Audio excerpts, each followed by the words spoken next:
English में run word का मतलब होता है भागना, लेकिन जब आप रन के साथ आउट ऑफ लगा देते हो तो इसका मतलब बन जाता है किसी चीज का खत्म होना।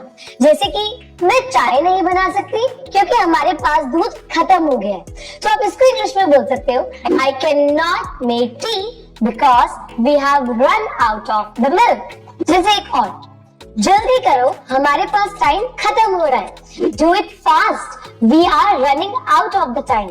ऐसे ही रन के साथ इनटू लगाने से इसका मतलब होता है किसी का अनएक्सपेक्टेडली बाय चांस कहीं पर मिल जाना।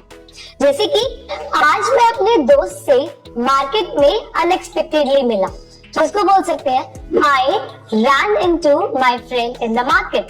मैं अनएक्सपेक्टेडली अपनी इंग्लिश टीचर से एक दुकान में मिली, I run into my English teacher in the shop.